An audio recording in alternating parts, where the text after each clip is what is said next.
In the middle of a bad economy, it can be tough to maintain your daily lifestyle, especially when it comes to the cost of fuel. But how do you know if you're getting what you pay for? News 13's Jason Hackett is here tonight to help answer that question in part 2 of his special report. He joins us live now. Jason? Jerry, in part 1, we went with the state inspector as he examined the fuel tanks at the Express Lane gas station on 11th and Jenks. They checked out clean, free of water. In part 2 of my report, we take a look at the pump itself. It's become a part of the daily routine. We work, we eat, we sleep, we stop for gas. It raises that all-important question. Do you feel like you're getting every drop that you pay for? I have heard that that is not always the case. We wondered the same thing here at News 13 and brought in the professionals for answers. In part 1, we introduced you to Chris Barrow, a state gas inspector responsible for keeping gas stations honest. Make sure the consumer is getting gallon for gallon what they pay for. He's here at the Express Lane on Jenks and 11th Street to check the gas storage tanks for water and check the individual pumps. And with the tanks checking out, And that's it. attention now turns to the pump. We go through the whole process of checking the hoses, the nozzles, the decals, the indicators. The process for checking the pumps is a little more in depth, with so many functioning parts to monitor. He does everything like checking for leaks to more complicated matters, like thieves attaching devices to steal your money. Once you run your card, they can get all the information off that card. Right. So you want to visibly look for all that.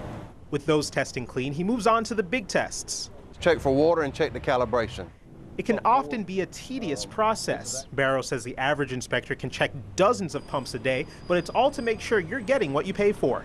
Right now, the inspector behind me is checking for calibration, basically to see if the pump is giving you the right amount of gas. You see these two 5-gallon tanks. The gauge here has to hit between plus or minus 6 cubic inches. If it doesn't, Then we would place the device out of service until the mechanic comes out to recalibrate it.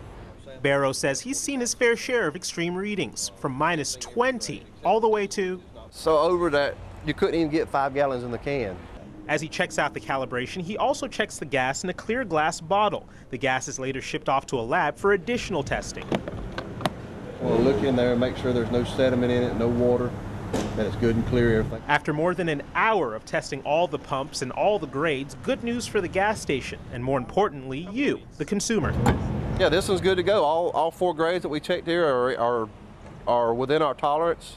So this would get approval. We put our sticker on it. A sticker that is a welcome sight for customers. I think it's a great thing. Maybe they need to inspect it a little more often.